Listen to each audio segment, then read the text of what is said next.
Hey everybody, welcome back to another market talk. And it is the first month of the new year. I'm here with my business partner, Jeffrey Kalafut, Matt Johnston from Johnston Law, and Kevin Dolan from AnnieMac Home Mortgage. Thank you everyone for joining us today.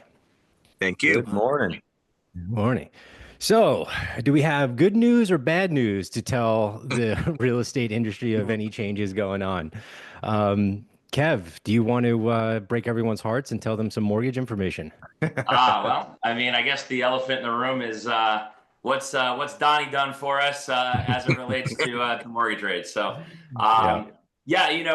it's been an interesting few weeks here. Definitely rates going in the right direction, but rates were facing an annual high before the presidency change there. Rates really dropped significantly off of the announcements of the tariffs through the executive orders that Trump released. Pretty much right away. So we did see some nice pickup in interest rates pretty quickly there. And as you've heard me say before, mortgage rates follow inflation, right? So as inflation goes down, interest rates are going down, and that's really the key word is inflation, right? As we got inflation for December, it showed a year over year increase, but it also showed that the core inflation reading had dropped, which is pretty much what most are looking at. So that shows that inflation is slowing, and so that's obviously a very good sign.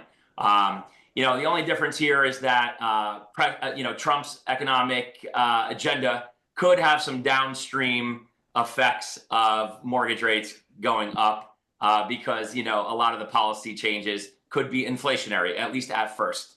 Right. Oftentimes, a lot of research shows that tariffs changes that he's looking to make could be inflationary as well. There's a lot to be kind of seen as to where that's going to go. Some, kind of say that the long-term effects could be higher interest rates because of that. However, as inflation does continue to lower, the market should see, lower interest rates in return for that. So overall, rates are now starting to look like they are trending lower. The average in the country as of yesterday was 7.07. So that's an average, right? So I would tell you that your well-qualified buyer is definitely going to see rates with a 6 on it, for sure. People that are willing to, buy the rates down, and spend a little money up front on getting that lower rate could see rates in the mid 6s, with some cost there. Not really big on that as a strategy because, overall the underlining strategy is still that rates will continue to drop over the next year to two where you're refinancing. I don't think you'll hit a break-even point on buying points to lower your rate before you'd end up refinancing. So don't really love that for folks. But, if payment is super hypersensitive to somebody and they really just need it to be at a certain place or to qualify for that matter, you could get rates, in the mid 6s with some cost to them as well right now. Nice. I am seeing some data that is saying that projected interest rates for 2025 are going to land in anywhere between, 6 and 6.5 down, maybe by fourth quarter, possibly. We'll see. But I mean, like you said, everything is so unpredictable right now because there's so many changes happening. We don't know how it's all going to shake out. So we just kind of wait and see on that for Yeah, sure. I think at this point we'll be happy to see those low 6s again on a consistent basis, and I think that's a realistic rate. I mean, let's be honest. We're never going to see those low rates that we saw before. Was it 2022 and we're in like the 2s and 3s? Like that's not going to happen. So, Right. you know, I think, That's right now I think our buyers are getting more accustomed to these rates now being okay. Like we're in the 6s, we're in the low 7s. It's kind of staying steady there. If it dips down a little bit and I can refinance, then great. But this is kind of how it's going to be right now. Mm. Yeah. Yeah. Especially because I've seen also some data that, appreciation rate isn't going, what they're predicting is not going to drop. So the minimum they're saying on an average is around 2.3% appreciation rate year over year on properties. Yeah, I think So the average on those stats that we were looking at, like around 3% across the yeah, country. And we yeah, know, again, like that's countrywide. So our specific markets, where's that going to go? I think certain areas might go on the higher end of those things. Yeah. Maybe 4 or 5 year over Possible, year, yeah, I think so. depending on certain pockets. Awesome. Yeah. Matt, what are you seeing? What are you seeing during transactions? What do you see? Is it still brutal out there? Is a fight every transaction to get a deal closed? Here's the problem. It's inventory. When you come down, if I have a good house, they stay together, the deal closes, and it's pretty. There are very little complications with the good homes. The problem is, of course, the homes that are available are not in the best condition, not in the best situation. So those are rough. It still is rough. But I want to touch on something that, and this is a little delicate, and I don't want to be cruel in any way, shape, or form. And I hope this comes across the right way. We are seeing what Trump's already doing with undocumented people. There's a tremendous amount that are going to be removing themselves from the country because of what's happening. There's a tremendous amount that's going to be deported.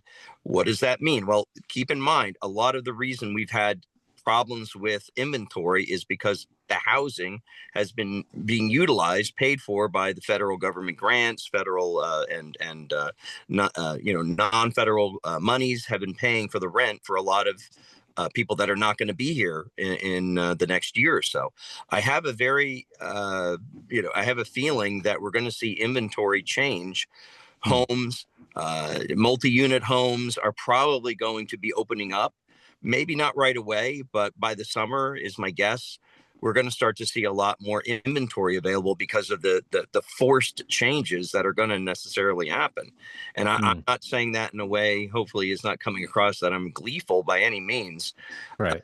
I understand the human side of this, but the reality is there's going to be more availability in the near future for both rentals and for purchases. And I've already gotten calls, and the reason I bring this up is I'm getting calls from my landlord clients already, worried about it because sometimes this affects them right away. You get a hit, one of these ICE raids comes in, people are swept away.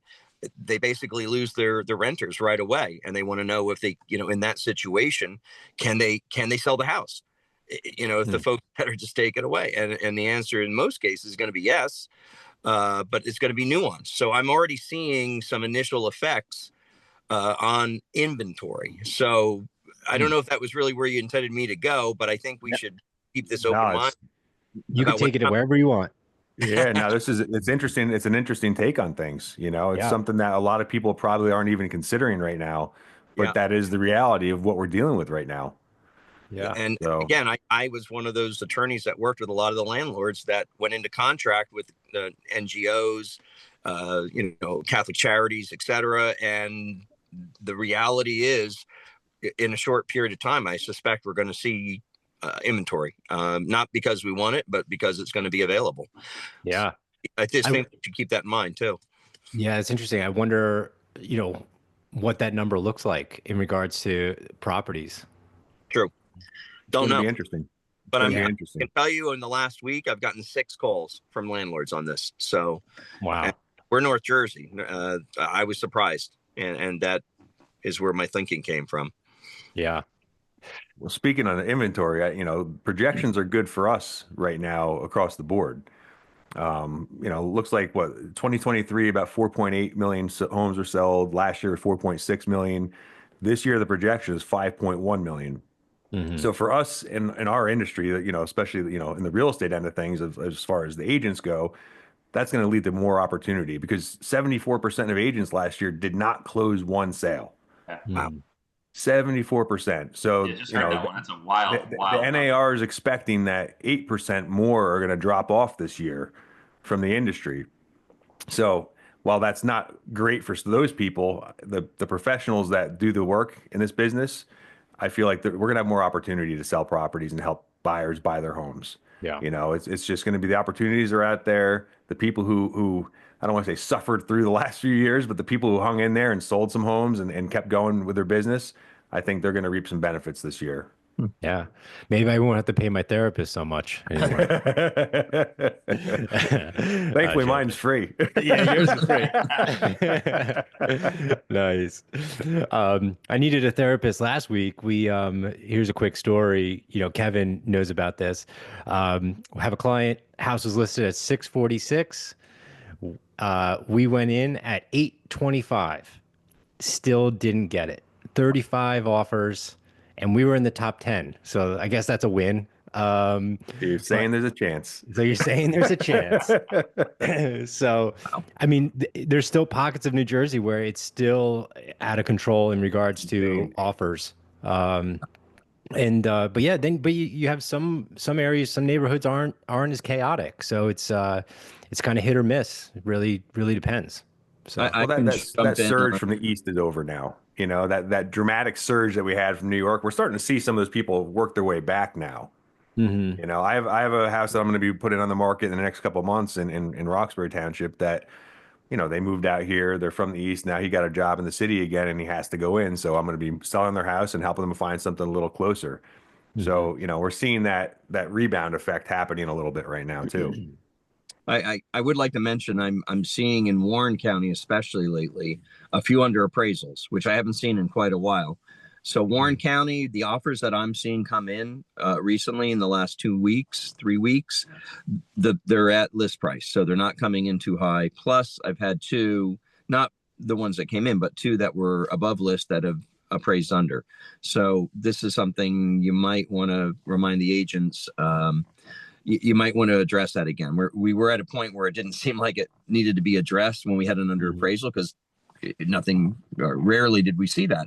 I'm Yeah. starting, especially in Warren County, seeing under appraisals starting to hit. Not huge, but enough to make it of a concern. So that's something I'm seeing recently too.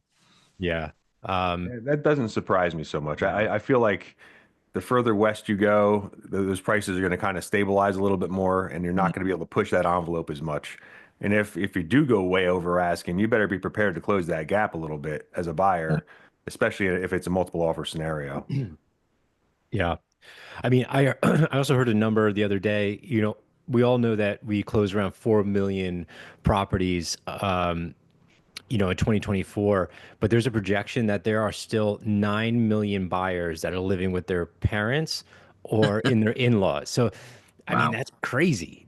Wow. That's a crazy number. I mean, how are you ever going to bridge that gap of inventory?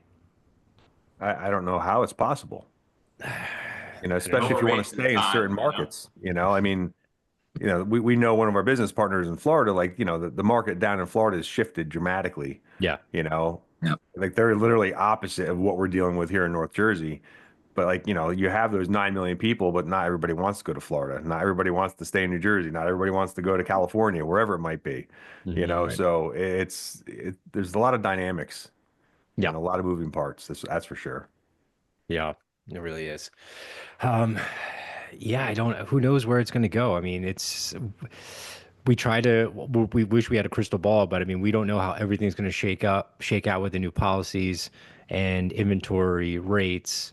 And there's just certain pockets, I mean, New Jersey isn't building as fast as the other states. I mean, Myrtle Beach is building like crazy. Florida is building like crazy. And that's why some of those markets are slowing down.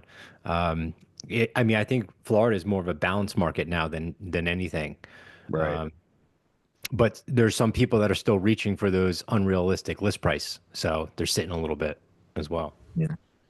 So, Yeah, I mean, I can touch a little too on, Matt made a good point that, there are a lot of properties that are probably coming under contract that, are aged, that need work. We're seeing a huge uptick, and we're expected to see a huge uptick in renovation lending due to the fact that the average age of a house right now in the United States is 40. And so, that number really says a lot in the way that, what type of main mechanicals and, the bones of a house are going to be fine. But, you have things like roofs, boilers, furnaces, septic tanks, things like that, right? That start to become aged to the degree that they need to just be replaced. And so that combined with folks that are looking for homes that, you know, maybe they need a little more square footage, or maybe they need that extra bedroom or bathroom, and they just really can't locate it due to the inventory challenges, are now kind of saying, well, you know, maybe that is an option we'll consider, right? Maybe we'll buy this house and make it our own, or add, you know, what's missing that from our wish list that we need, or and things like that. So we are expected to see a big uptick in renovation loans as a result of that, and that's primarily also due to the fact that sellers are still sitting in the power seat, right? So they're kind of like, you know, you're going to buy this house as is. I'm not fixing anything, and there's a line out the door of people making offers to do just that. And so that's all well and good from the seller side, but you know, the buyer can't just come in and expect to get a mortgage on a house that might have, you know, these challenges with respect to condition and or hazard sometimes that exist, and the seller's saying straightforward, I'm not gonna do anything about it, but yet they have a challenge getting their mortgage because of that condition, and so they're sort of forced to use a renovation loan to get over that hump. So I say that like it sounds bad for the buyers, but ultimately it is a good solution. Interest rates are fairly the same. Some small, you know, maybe quarter to 0.3% higher for renovation loans. Slightly higher costs sometimes due to, you know, renovation type of things like permits and certain inspections and things that have to be done in order to get those loans. But yeah, it's a really good alternative for people that are also just shooting for the stars in a market that is hot, and they're going to be one like our mutual client Jay, where they're one of 40 offers, and you know, made an insane offer to begin with and didn't even, you know, just hardly crack the top 10. Those people now can have a little bit of a different vision into the same market and look for the homes that may not be sitting there as is the way they want it, but could consider using a renovation loan to create what they want and be up against much less competition to get that house. Yeah. And another layer of that is the whole insurance industry, what we're seeing with buyers now, how, you know, they give you homeowners insurance to close the deal, but then all of a sudden you get a letter in the mail, hey, you got to replace your roof. You're like, wait, what? And then you're scrambling to try to find another insurance policy, or you're trying to fix your roof within the next, you know, 2 weeks or whatever's gonna happen. So that's another layer of it as well. So that might come in handy trying to get a new roof on if necessary. I'm still dealing with that exact problem right now. The house I have under contract in Independence Township. It's an older, you know, originally built in the 1700s, 1800s edition, 1900s edition. The roof is older and worn, and they can't get insurance on the property for less than $10,000 a year. Insane. So, you know, unless they replace the roof. So we still have some things to kind of work out on the back end there. It's been a challenge. Good, Jeff, yeah, just to interject on that, Jeff, like that would be that scenario, right? Where like now the seller and buyer have this, you know, bridge the gap here. There's, you know, sellers might say, hey, I'm not doing it. Buyer says, well, I can't get my loan, or I can't get insurance. Maybe that's disqualifying them perhaps, you know, or it's just extremely unreasonable to pay that amount of money for insurance. And so, you know, maybe a roof's $25,000. $25,000 in the grand scheme of things is about $200 difference in your mortgage payment. And so, you know, a renovation loan could act as a Band-Aid for a transaction as well. So it's just good for folks to know that exists, because, you know, those are solutions to a lot of those little tie-ups that you get, you know, and I'm sure, Matt, you see those all the time where buyer and seller just can't get over the hump on an agreement for something that came up in an inspection or an appraisal. So something to really keep in mind in going forward this year. And also from an attorney perspective, that is a viable and realistic deal killer.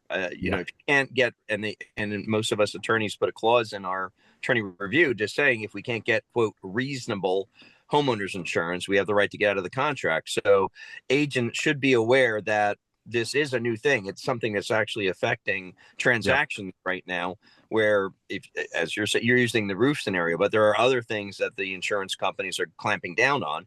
And if you have unreasonable insurance rates, you're going to have a deal that can fall through if the buyer's not willing to take on that extra cost. So I think Kevin's idea is a good one. Be realistic. And if your house has an older roof, even if you don't think it's a problem, you have to also keep in mind that may be something that's going to affect your ability to complete a deal. Right. Yeah, we're trying to get creative on this one. That's for sure. Yeah. We'll see if it goes through or not. I mean, it's so unrealistic. Like, a new homeowner is projecting to have like their homeowner's insurance be around $1,500 or $1,800, give or take. And then oh no, it's 10,000 a year. And then you have 10,000 a year in taxes on the property. Like that payment just tripled. Like Yeah. there's like no way. You can't do it. Yeah. Yeah, you couple that with obviously, rates that are sitting around 7%, and it's a perfect storm for someone not to be able to qualify or just have it be a payment that Right. they have no intentions on wanting. Kind of leads me to something else that sort of came out into the market as we did tip back over 7% for a few weeks, was the 2-1 buy down. So we are seeing transactions again getting structured with the ability for a buyer to get a lower interest rate for the first 2 years by 2%, and then the second year by 1%. The only caveat to that is that it is a seller paid concession, so it does have to get structured into the sales contract as a cost that the seller kicks back out of the price. But when you're dealing with a house that has a little less pressure on it, and particularly where you have agents that have a relationship, our local market's really good for that, where folks know each other and can actually talk through situations. Where it's a house that obviously is a large cost with a lot of taxes, and you add that higher interest rate to it.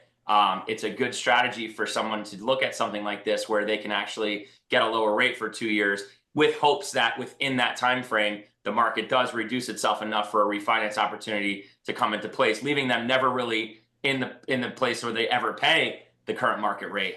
The nice thing about that too is that if that money's allocated, it's basically a subsidy to the mortgage payment that gets put aside, right? And so if you actually refinance, say 1 year into the 2 years, that additional money that's left actually gets reduced off of the payoff of the mortgage, so you really never lose. You'll get accounted for it in that way. So the 2-1 buy down, if you are working with a lender, you should definitely consider that. The only, I would say, negative side to it would be, there are going to be houses where your realtor is going to advise you against the offer having one because of the pressure or competition in a lot of buyers. But, if you come across a house that doesn't have, that much pressure in certain towns and so forth, it could be a really good strategy for you to have a lower mortgage payment for 2 years. Right. So it's almost like you're putting it as a seller's concession. Yes, exactly right. It gets added the exact same way as a seller concession would be. So, what we find there, so that the seller doesn't feel like they're actually paying for it, just for easy math, let's say that the concession needed for the 2-1 buy down is $10,000. Buyer and seller agreed on a house at $510 already. It's a good place for the realtor to go back and say, okay, are you okay considering the house price at $510 so that my buyer can get that concession for their buy down? Has nothing to do with their ability to qualify, has nothing to do with their, their overall profile. They're not like short on assets or anything. It's just simply a concession that we're looking to get so that they can get the benefit of this 2-1 buy down. And so it's usually a good intersection to add it after the house price has been agreed to, so that it doesn't become a negative point when they're looking at other offers comparatively. Right. You would just have to, so you get it off. So you would have to rewrite the contract, put the concession in the contract, and then hopefully it appraises for the full amount of the new contract. Correct. Yeah. Yeah. It does have to appraise for the higher amount, just like a normal seller concession. It could be simply added as an addendum at that point too. So, but yeah, I mean, again, I think that's really the strategy. Or if two agents know each other, you can basically say, we're going to send this in. It's all about what the seller's netting, right? So, but I think it gets to be a little confusing when a seller is sorting out 20 offers on a table and they see this buy down concession and they're like, wait a minute, this looks like it's worse for me, right? And so I would not recommend it in those scenarios, but otherwise, really good thing for someone to consider for sure. Yeah. Because you could still structure it like if the buyer is still able to close a transaction without the buy down, you can just put that in the language as well. It's like, hey, listen, we're going to do a $10,000 seller's concession for the 2-to-1 buy down. But if it doesn't appraise, we could still follow through with the transaction. So it's not like, if we can get it, great. But if we can't, we could still facilitate the transaction. So. Yeah. Also, like Jeff, like for your scenario, right? It might be something that a seller consider, okay, well, I'm not putting a $30,000 new roof on the house, but I'll give you the concession so that you can lower your interest rate for the first 2 years. and potentially you can handle the cost of the higher insurance for the time being until you can Right. financially put on a new roof yourself.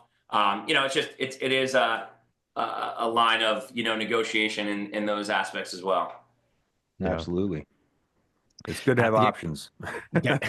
Got to get creative, right? I mean, this is the world that we're in today. So absolutely, knowing these things help for sure. Yep. I mean, it's like being a Swiss Army knife. You need to know all these things in their back pocket and when to apply them and when not to apply them, and go, all right, this is what we can do for the best case scenario to increase our odds. But, it could lower our, probability a little bit depending on the circumstances. But yeah, there's definitely not a one size fits all in this market. Oh, not even close. No. So, anybody else have anything to add before we wrap this up?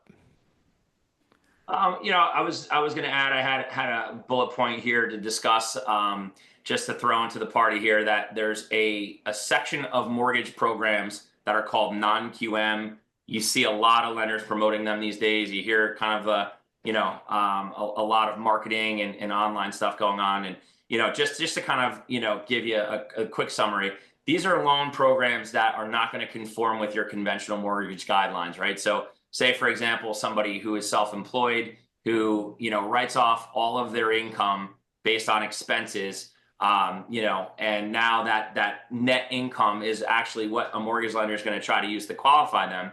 Well, now that person, they truly makes a lot of money in reality, but on paper, they're not showing it per se, right? Because of the net number. A non-QM solution, right? A loan program there would be using the deposits off of the bank statements for that business owner, and we compute a monthly income to qualify them.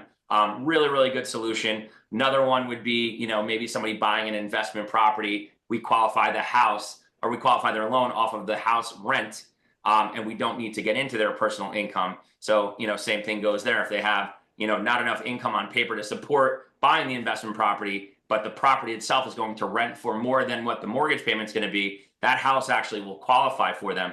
And so, those are the types of things that, talk to your mortgage lender. If you feel like, I would say, like, if you're telling yourself you don't qualify, you're doing yourself an injustice. Let somebody like myself or another, qualified lender tell you that you don't, just because there is an abundance of new programs that are on the market that people just don't know about yet.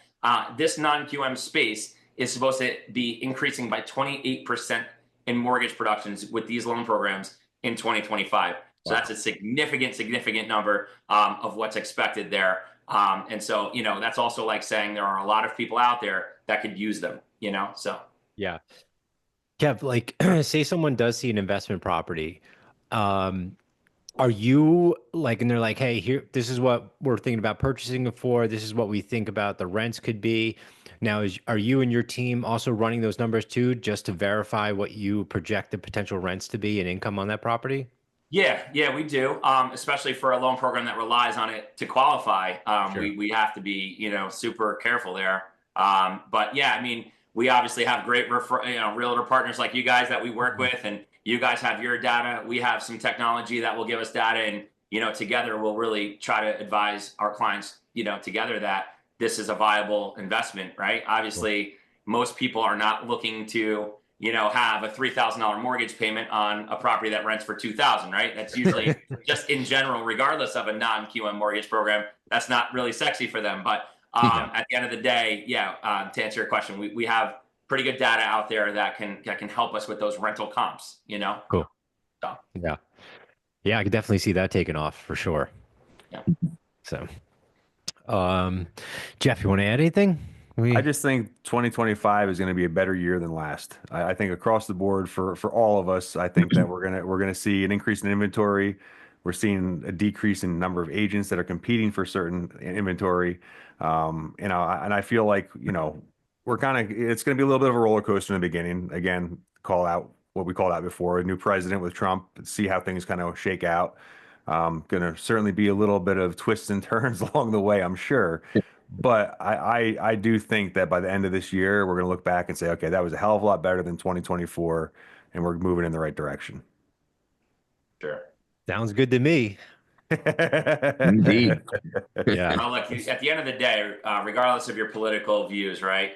our current president has housing on the agenda.